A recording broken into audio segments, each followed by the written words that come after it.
band is called Worm. I doubt this is going to be a quintet. This is called Empire of the Necromancers. Necromancers? I don't know what that means. But let's do this. Are we ready for all of my metally meddlers? Are you guys ready? Oh, yeah. Look at you guys popping off in the chat. Because I don't know. Does it gent? Or does it slam? Or does it doom? Or does it something? I don't know. Here we go. I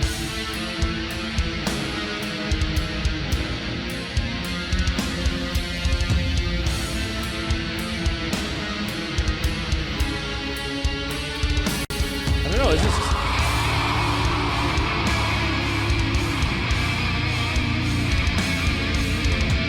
Guys, what genre would you put this in?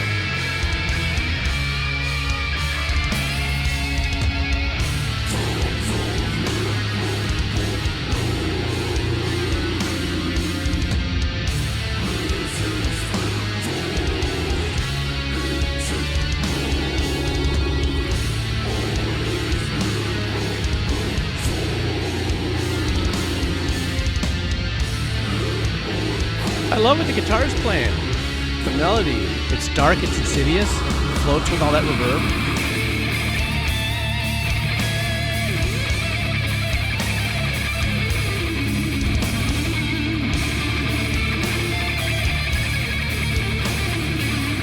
Great technique.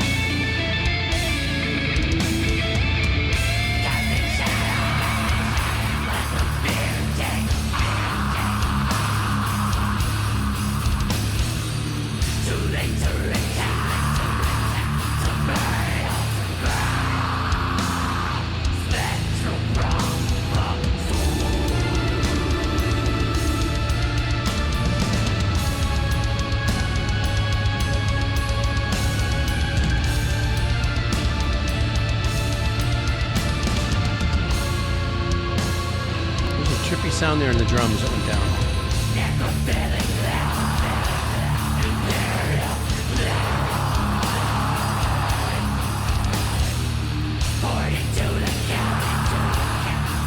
That second vocals of the scream is really an important part of this track.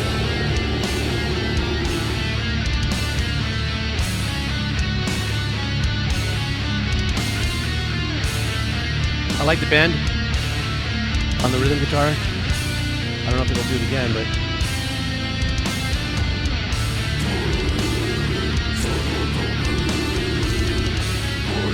might be coming right here. Right there, yeah.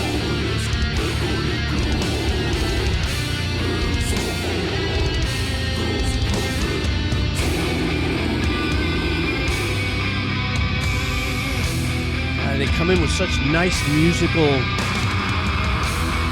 arrangements here. That's that unique tug of war between the darkness of the genre, yet shining on the musicianship and the arrangement abilities.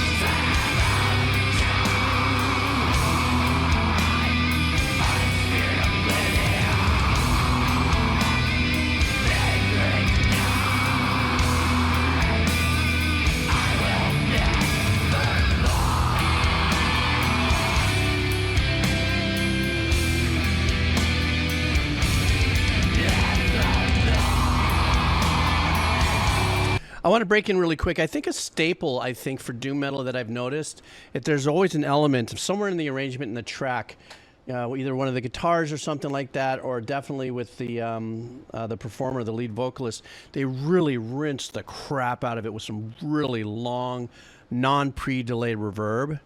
And I think when I think of doom as a genre, in my mind, what does the word doom mean?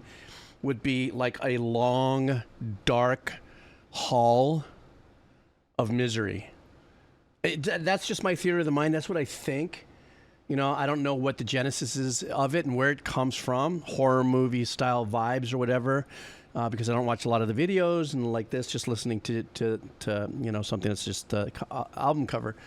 But it works so perfect in my mind of how I make the genre fit in my brain, to hear that long dungeness kind of reverb on it as well. But I do want to circle back to the fact that as doom black metal and sludgy as this may feel and stuff like that, there's always these nice flares of musicianship. You know, I hate to put like a sugar coat on it because it's supposed to be doom, it's supposed to be gnarly, but these musicians are writing some great melodies that are behind the vocal performer, you know, I think to give us an essence of musicality perhaps in it. What do I know?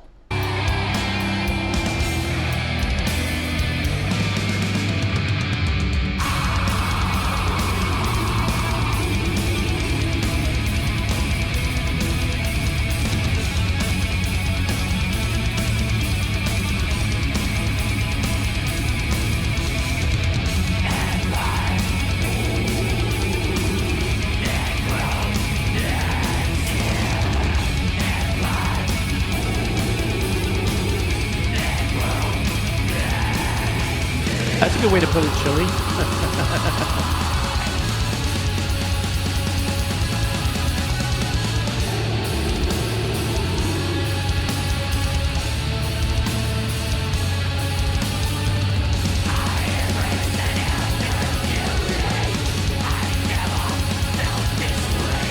Yeah, this is more social. I see what you're saying here. A little more the darker black end of the vibe here.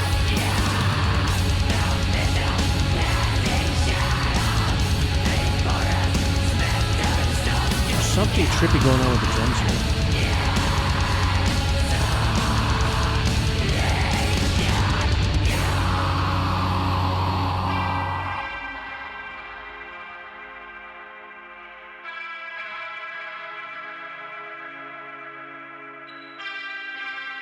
This is nice and heady, this maneuver right here.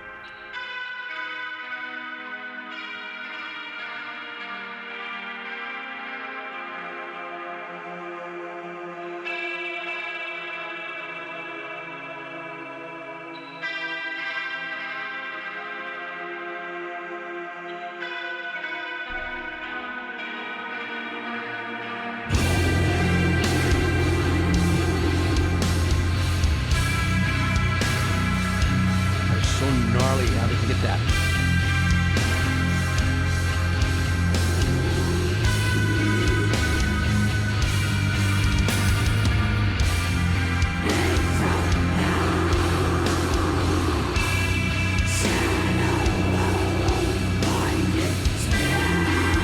Oh wow, this is great layering with the voice.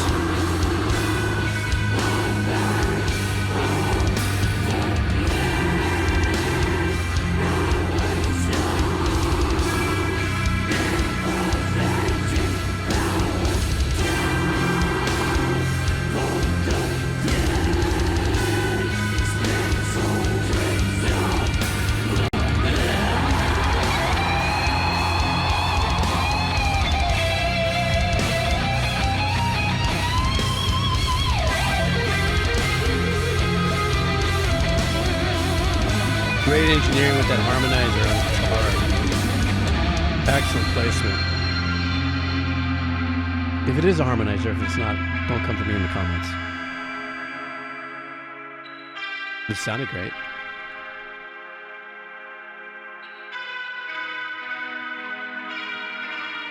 Oh, I love endings like this.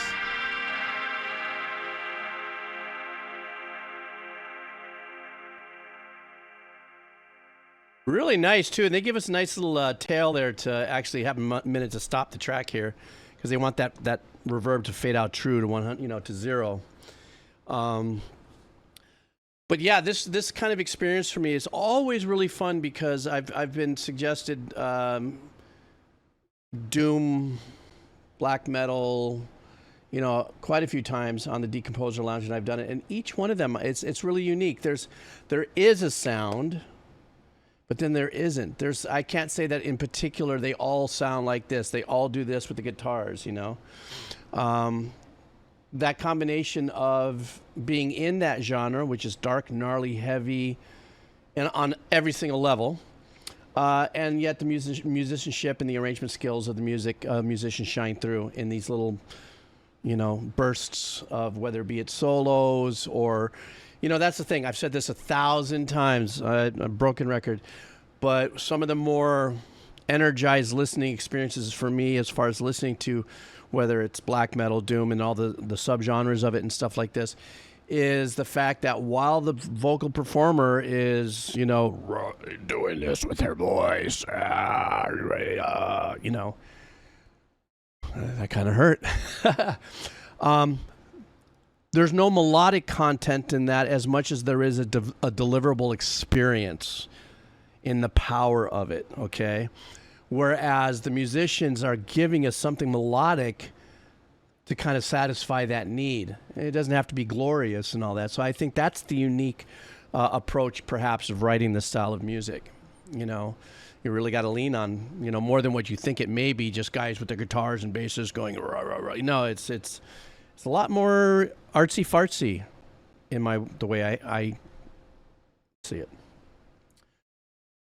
Lisa Wolf, you are in, just so everybody knows, I've only got a few more donos going here, so I want to clear that cache, figuratively and literally. And then I'm going to take a break, and it's all Wheel of Cheese all the way out.